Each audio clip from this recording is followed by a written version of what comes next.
kali ini kita akan membahas tentang konsep dan contoh soal limit fungsi aljabar bagian kedua, yaitu tentang nilai limit fungsi aljabar. Oke adik-adik, kita lihat terlebih dahulu ya bagian ini. Di sini ada sebuah soal, diketahui fx sama dengan x kuadrat kurang 9 dan gx sama dengan x kurang 3. Nah, pertanyaannya, berapakah nilai dari limit x mendekati 3 untuk fx dibagi gx?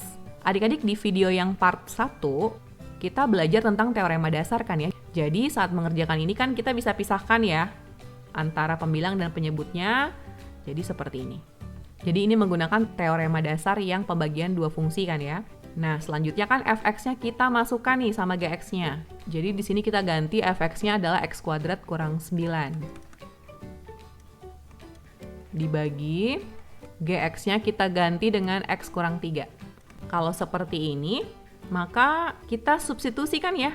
Jadi x-nya kita masukkan 3 kan ya ke dalam fungsinya. Jadi 3 kuadrat kurang 9 per x di sini kita masukkan 3. Jadi 3 kurang 3. Sehingga 3 kuadrat hasilnya adalah 9. 9 kurang 9 per 3 kurang 3 ya. 9 kurang 9, 0 dibagi 0. Adik-adik di sini kita dapat bentuk yang 0 per 0. Kita sudah pernah belajar bahwa ini merupakan bentuk tak tentu ya. 0 per 0. Sehingga kalau ada soal limit terus hasilnya bentuk tak tentu kayak gini, artinya kita harus cari alternatif lain adik-adik. Ya, kita sudah pernah belajar di part 1 bahwa limit itu kan artinya sama saja dengan pendekatan kan ya adik-adik. Jadi hasilnya itu harus terdefinisi ya. Nggak boleh kayak gini nih. Maka pada video kali ini kita mau lihat cara menentukan nilai limit. Nah, di sini adik-adik kakak perkenalkan ada 3 metode yang bisa dipakai untuk menyelesaikan suatu limit fungsi aljabar. Yang pertama adalah substitusi. Jadi metode substitusi itu yang tadi kita lakukan ya. Dan yang metode berikutnya pemfaktoran. Metode berikutnya adalah mengalihkan dengan faktor sekawan. Nah, adik-adik ketiga metode ini dapat kita terapkan untuk menyelesaikan suatu soal limit fungsi. Tapi masing-masing tentunya memiliki ketentuan ya. Kita akan simak satu persatu. Pertama kita akan lihat mengenai metode substitusi. Apa sih metode substitusi itu? Dari katanya saja ya. Substitusi artinya kita mengganti. Jadi kita mensubstitusi kayak yang tadi kita lakukan di awal. Metode ini dilakukan dengan mensubstitusi langsung nilai ke dalam fungsi fx. Nah, catatannya di sini ketika x telah disubstitusi ke dalam fungsi, notasi limitnya tidak dicantumkan lagi. Contohnya seperti ini nih adik-adik. Diketahui fx sama dengan setengah x tambah 4. Berapa nilai dari limit x mendekati 2 untuk fungsi fx? Ya, jadi kita akan jawab limit x mendekati 2 dari fungsi fx. Fungsi fx-nya kan adalah setengah x tambah 4 ya. Jadi kita ganti dengan setengah x tambah 4 fx-nya itu. Jadi limit x mendekati 2 dari setengah x tambah 4. Nah, menggunakan metode substitusi artinya kita substitusi langsung nilai x-nya nih. Jadi kan x-nya itu mendekati 2, maka x yang ada di fungsi kita substitusi dengan 2. Jadi setengah kali x, x-nya ini kita ganti dengan 2. Ditambah 4. Nah, inilah maksudnya metode substitusi. Dan ketika x telah disubstitusi ke dalam fungsi, notasi limitnya ini udah hilang ya adik-adik, udah nggak perlu lagi dicantumkan di depannya. Jelas ya adik-adik? Dan ini kita selesaikan, jadi ini setengah kali 2, ini tentunya bisa dicoret.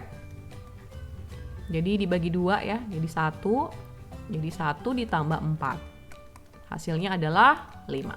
Nah, inilah nilai dari limit x mendekati 2 untuk fungsi fx ini. Lanjut ya. Nomor 2, limit x mendekati 2 dari x pangkat 3 kurang 3x. Kita substitusi x-nya dengan 2. Jadi di sini x pangkat 3-nya menjadi 2 pangkat 3 dikurang 3x menjadi 3 dikali 2. Notasi limitnya sudah tidak dicantumkan lagi ya adik-adik, karena x-nya sudah disubstitusikan ke dalam fungsinya. Nah, kita kerjakan 2 pangkat 3 itu 8. 3 kali 2 itu adalah 6. Jadi 8 dikurang 6. Hasilnya adalah 2. Nomor 3, limit X mendekati 1 dari X kuadrat tambah X kurang 6 dibagi X kurang 2 sama dengan. Nah, di sini kita akan substitusi X-nya dengan 1. Jadi 1 kuadrat, ini ya, X kuadrat. Ditambah X, X-nya kita ganti 1, dikurang 6. Dibagi 1 dikurang 2. 1 kuadrat itu 1, tambah 1 kurang 6, per 1 kurang 2 itu min 1. 1 tambah 1, 2, 2 kurang 6, minus 4 ya. Jadi minus 4 dibagi minus 1, hasilnya adalah 4. Nah, seperti ini adik-adik ya, dengan menggunakan metode substitusi. Nah, sekarang kita beralih ke metode pemfaktoran. Adik-adik, kita perlu tahu ya bahwa nggak semua limit fungsi itu dapat diselesaikan langsung dengan menggunakan metode substitusi. Ada kalanya itu nggak bisa ya. Di sini, jika pada metode substitusi menghasilkan suatu nilai bentuk tak tentu, ini ya, seperti 0 per 0 yang tadi di awal, nah itu disebut bentuk yang tak tentu ya. Kemudian tak hingga per tak hingga, 0 kali tak hingga kurang tak hingga, 0 pangkat 0, dan lain-lain, masih ada beberapa lagi ya bentuk tak tentu. Jadi kalau menghasilkan nilai yang seperti ini, maka fungsi tersebut difaktorkan terlebih dahulu untuk disederhanakan, lalu setelah itu bisa disubstitusikan. Contohnya nih ya adik-adik, limit X mendekati 3 dari X kuadrat kurang 9 per X kurang 3. Nah, ini yang di awal tadi adik-adik ya. Ini kalau kita masukkan 3-nya jadi 0 per 0 kan ya. 9 kurang 9 per 3 kurang 3. Jadi 0 per 0. Nah, di sini kita bisa menggunakan metode pemfaktoran. Caranya, ini kan bentuk kuadrat yang bisa difaktorkan ya adik-adik. Maka kita faktorkan terlebih dahulu. X kuadrat kurang 9 dapat difaktorkan menjadi X tambah 3 dikali X kurang 3 per X kurang 3. Nah, ini faktor yang sama itu bisa disederhanakan, bisa dicoret ya adik-adik. Jadi X kurang 3 dengan X kurang 3 bisa dicoret. Sehingga menjadi limit X mendekati 3 dari fungsi X tambah 3. Nah, setelah disederhanakan, kemudian bisa disubstitusikan X-nya. Jadi X-nya tinggal kita ganti nih dengan 3. Jadi X tambah 3 berubah menjadi 3 tambah 3. Notasi limitnya udah nggak perlu lagi ditulis ya adik-adik, karena X-nya sudah disubstitusi dengan 3. Jadi tinggal 3 tambah 3 dan hasilnya adalah 6. Nah, seperti itu adik-adik metode pemfaktoran. Kita simak contoh berikut ya. Nomor 2, limit X mendekati 2 dari X kuadrat tambah X kurang 6 bagi X kurang 2. Menghadapi yang seperti ini, adik-adik, kita uji dulu dengan metode substitusi. Jadi X-nya kita ganti deh dengan 2 ya. Jadi 2 kuadrat ditambah 2 dikurang 6 per ini jadi 2 kurang 2. 2 kuadrat 4 ditambah 2 dikurang 6 per 2 kurang 2, 0. 4 tambah 2, 6 ya. 6 kurang 6 itu 0, jadi 0 per 0. Nah, karena ini merupakan bentuk tak tentu, nggak boleh ya adik-adik, maka kita kerjakan dengan pemfaktoran. Jadi limit X mendekati 2, X kuadrat tambah X kurang 6 ini kita faktorkan ya adik-adik. Menjadi X tambah 3 dikali X kurang 2 per X kurang 2. Nah, di sini adik-adik bisa dicoret X kurang 2-nya ya, karena ini merupakan faktor yang sama. Setelah disederhanakan, ini tinggal limit X mendekati 2 dari X tambah 3. Nah, selanjutnya tinggal kita substitusi X-nya menjadi 2. Jadi 2 tambah 3. Notasinya nggak perlu ditulis lagi ya. Dan hasilnya adalah 5. Nah, jadi seperti ini adik-adik ya. Sebuah limit itu harus memiliki nilai yang terdefinisi ya. Jadi kalau dapatnya kayak gini harus dicoba dengan cara lain. Nah, adik-adik, kita masih ada satu metode lagi nih, yaitu mengalihkan dengan faktor sekawan. Kapan nih metode ini kita terapkan? Jika pada metode substitusi menghasilkan nilai limit bentuk tak tentu dan fungsi berbentuk pecahan dengan bentuk akar. Nah, ini adik-adik. Jadi kalau fungsinya ada bentuk akarnya, maka fungsi dikalikan dengan faktor sekawannya agar bisa disederhanakan, kemudian selanjutnya bisa disubstitusikan. Jadi ada syarat-syaratnya. Jadi pertama, bentuknya tak tentu kalau disubstitusi ya. Kemudian yang kedua, harus bentuk akar nih. Kalau kedua-duanya ini ada di soal tersebut, maka kita terapkan metode ini nih, mengalihkan dengan faktor sekawan. Kayak gimana ya adik-adik mengalihkan dengan faktor sekawan itu? Nah, di sini kakak sudah berikan beberapa contoh perkalian sekawan. Nah, ini sudah pernah kalian pelajari dulu di SMP ya adik-adik, kalau nggak salah kelas 9. Misalnya nih adik-adik, ini contoh aja ya, akar A ditambah akar B. Maka sekawannya adalah akar A dikurang akar B. Masih ingat adik-adik? Jadi perkalian sekawan itu kita kalikan dengan faktor yang sama, tapi operasinya itu harus berlawanan. Kalau dia tambah, jadinya dikali dengan yang kurang operasinya, gitu ya. Kalau ini kurang, maka sekawannya udah pasti operasinya jadi ditambah, begitu ya. Nah, cara mengalihkannya adik-adik itu sebenarnya dengan kita kalikan setiap suku yang ada pada faktor-faktor ini. Jadi akar A kali akar A kali akar B gitu ya. Akar B kali akar A, akar B kali akar B.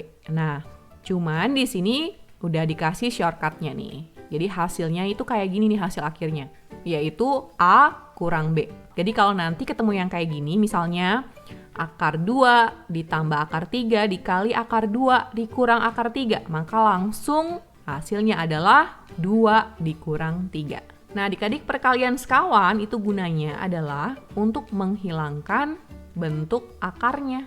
Jadi di sini udah nggak ada bentuk akar lagi, yaitu maksudnya perkalian sekawan. Nah, kita lihat lagi contoh perkalian sekawan. Nah, ini ya bedanya. Jadi akar A ditambah B, sekawannya adalah akar A dikurang B. Jadi harus sama ya, akar A sama B-nya harus sama nih, akar A sama B-nya. Cuma beda di tandanya aja. Dan hasil akhirnya adalah A dikurang B kuadrat. Jadi A ini didapat dari akar A kali akar A ya adik-adik. Kemudian B kuadrat ini diperoleh dari perkalian B kali B. Selanjutnya, akar AX tambah B ditambah akar CX tambah D, maka sekawannya adalah akar AX tambah B dikurang akar CX tambah D. Jadi sama ya, cuma beda di tanda aja. Dan hasilnya adalah seperti ini. Akar AX tambah B dikurang CX dikurang D. Jadi sama dengan yang di atas ya. Jadi ini akar AX ditambah B dikali akar AX tambah B, kan kalau sama ya, terus ini akar, maka akarnya jadi hilang ya. Jadi tinggal AX tambah B kan ya. Kemudian dikurang akar CX tambah D dikali akar CX tambah D, kan hasilnya CX tambah D ya. Nah, ini kenapa jadi dikurang? Karena ini ada kurung adik-adik. Ini harus seperti ini ya jadinya, karena ini pengurangan. Ketika dibuka kurungnya menjadi AX tambah B, ya ini dikali jadi min CX, ini dikali ke D. Jadi min D. Nah, makanya jadi seperti ini. Oke, selanjutnya contoh perkalian sekawan. Akar AX ditambah B ditambah C. Nah, adik-adik, ini mungkin yang bentuk yang agak sedikit membingungkan ya untuk kita cari sekawannya. Tapi nggak usah bingung adik-adik. Di sini kita pisahkan sukunya, yaitu akar AX tambah B dengan C. Ya, jadi ketika dicari sekawannya, yang berubah tandanya adalah tanda ini. Ini ya, menjadi negatif. Untuk yang di dalam akar ini dianggap sebagai satu suku seluruhnya ya. Jadi tidak boleh ada perubahan di dalam akar ini. Yang berubah tandanya yang di sini ya. Jadi akar AX tambah B ditambah C, sekawannya adalah akar AX tambah B dikurang C. Ini kalau dikalikan hasilnya jadi AX tambah B, kemudian C kali C hasilnya adalah C kuadrat. Jadi AX tambah B dikurang C kuadrat. Selanjutnya, Nah, adik-adik di sini ada perkalian sekawan yang cukup panjang ya. Jadi kalau ada akar AX kuadrat tambah BX tambah C ditambah akar PX kuadrat ditambah QX tambah R, ini sebenarnya dua suku doang adik-adik. Dua suku dipisahkan oleh tanda tambah. Jadi sekawannya adalah akar AX kuadrat tambah BX tambah C. Nah, ini berubahnya di sini nih adik-adik ya. Jadi negatif. Jadi dikurang akar PX kuadrat tambah QX tambah R. Nah, hasilnya gimana nih adik-adik? Ayo kita cari sama-sama ya. Jadi akar AX kuadrat tambah BX tambah C dikalikan dengan yang sama nih. Maka hasilnya akarnya bisa hilang. Jadi tinggal AX kuadrat tambah BX tambah C. Ini ya. Selanjutnya dikurang, karena plus kali min ya. Akar PX kuadrat ditambah QX ditambah R dikali dengan yang sama. Akar PX kuadrat ditambah QX tambah R. Maka hasilnya akarnya hilang. Jadi PX kuadrat tambah QX tambah R. Nah, ini hasil dari perkalian sekawannya, cuma bisa disederhanakan lagi. Kalau kurungnya dibuka jadi AX kuadrat tambah BX tambah C dikurang PX kuadrat. Ini minusnya dikalikan ya ke dalam kurung, jadi dikurang QX dikurang R. Seperti ini nih adik-adik. Kemudian kalau kita mau golongkan ya, kita mau gabung nih berdasarkan variabelnya. Jadi di sini AX kuadrat dengan PX kuadrat bisa dikurang nih. Jadi A kurang P X kuadrat, kemudian BX dengan QX ya, sejenis. Jadi ditambah B kurang QX seperti ini. Kemudian C sama R ini sejenis, jadi ditambah C kurang R. Nah, inilah perkalian sekawannya ya, udah hasil paling sederhana. Nah, ini adik-adik hanya contoh-contoh perkalian sekawan ya. Nah, kita akan coba lihat contoh mengerjakan soal limit dengan mengalihkan faktor sekawannya. Di sini ada soal limit X mendekati 7 untuk fungsi X kurang 7 dibagi akar X kurang akar 7. Adik-adik kita bisa melakukan uji ya. Jadi kita pertama-tama substitusi dulu nih. Kalau dapatnya bukan 0 per 0, maka kita nggak perlu cari dengan metode lain. Jadi kita substitusi X-nya dengan 7. 7 kurang 7 dibagi, ini akar 7 kurang akar 7. 7 kurang 7, 0. Akar 7 kurang akar 7, 0. Ini bentuknya bentuk tak tentu ya adik-adik. Nah, sekarang karena mendapatkan bentuk yang seperti ini dan ini ada bentuk akarnya nih, maka kita akan menggunakan metode mengalihkan dengan faktor sekawan. Jadi akar X dikurang akar 7 kita kali nih dengan faktor sekawannya. Seperti yang tadi ya adik-adik ya. Kalau ini kurang, maka sekawannya harus operasinya lawannya, yaitu ditambah. Jadi harus dikali dengan akar X tambah akar 7. Nah, supaya nggak mengubah soalnya, maka kalau penyebutnya kita kali dengan akar X tambah akar 7, pembilangnya juga harus dikali dengan akar X tambah akar 7. Nah, jadi ini sama saja dengan 1 ya, jadi nggak mengubah soal ini. Sehingga ini kalau dikali ya, pembilangnya kita buat seperti ini saja dulu. X kurang 7 dikali dengan akar X tambah akar 7. Dibagi, ini jadi akar X kurang akar 7 dikali akar X tambah akar 7. Nah, selanjutnya limit X mendekati 7 dari X kurang 7 dikali akar X tambah akar 7 dibagi. Nah, kalau perkalian sekawan ya ini kan sama ya adik-adik. Berarti kayak yang tadi di contoh, dia menjadi akar X kali akar X itu X ya, dikurang akar 7 kali akar 7, hasilnya adalah 7. Jadi seperti ini. Dan ini bisa kita coret adik-adik karena merupakan faktor yang sama. Dan setelah disederhanakan, jadi ini limitnya tinggal limit X mendekati 7 dari fungsi akar X tambah akar 7. Kita masukkan 7-nya, jadi akar 7, jadi limitnya udah nggak perlu ditulis lagi ya notasinya. Akar 7 ditambah akar 7, hasilnya adalah 2 akar 7. Seperti itu adik-adik. Ini saya pakai kurung ya. Inilah jawabannya nih. Untuk nomor 1. Sekarang kita akan lihat contoh nomor 2 ya. Limit X mendekati 0 untuk X per akar 2 tambah X kurang akar 2 kurang X. Adik-adik kita uji dengan metode substitusi ya. Jadi X-nya kita substitusi dengan 0. Jadi 0 per akar 2 tambah 0 dikurang akar 2 kurang 0. Jadi 0 per akar 2 tambah 0 itu akar 2 dikurang akar 2 kurang 0 itu akar 2. Akar 2 dikurang akar 2, 0 ya. Jadi ini bentuk tak tentu ya adik-adik. Nah, karena dia bentuk tak tentu dan di sini fungsinya ada bentuk akar, maka kita akan kerjakan dengan metode mengalihkan dengan faktor sekawan. Sekawannya kita lihat ini tandanya kurang kan ya. Berarti faktor sekawannya adalah akar 2 tambah X ditambah ya adik-adik. Jadi berubah ya. Jadi ditambah akar 2 kurang X.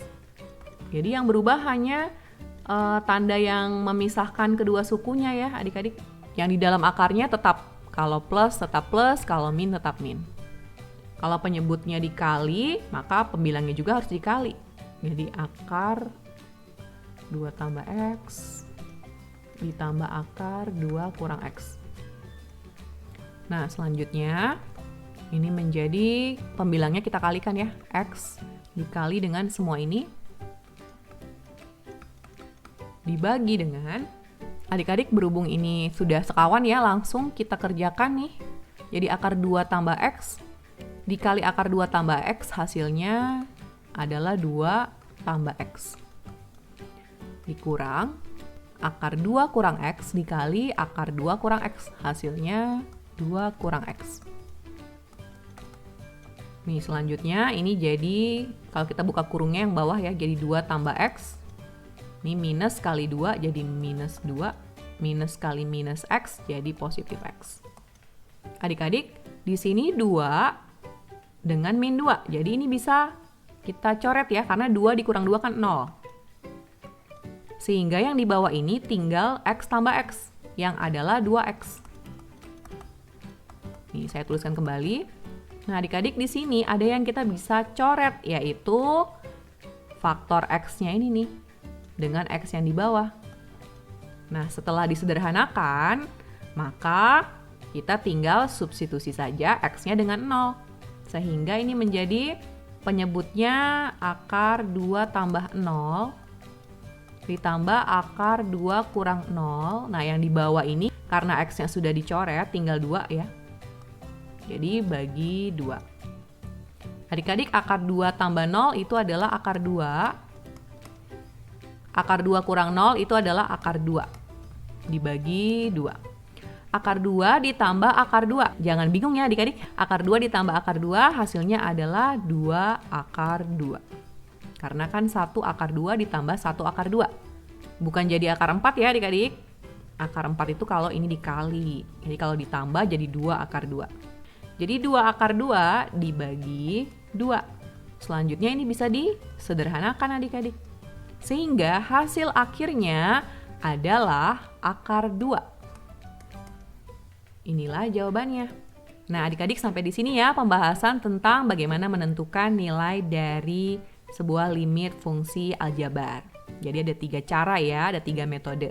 Dan bagi kalian nih yang masih membutuhkan contoh-contoh soal yang bervariasi dan lebih banyak lagi, jangan lewatkan video, pembahasan, dan latihan soal nilai limit fungsi aljabar. Tentunya masih di channel kesayangan ya, Warung Matematika 2.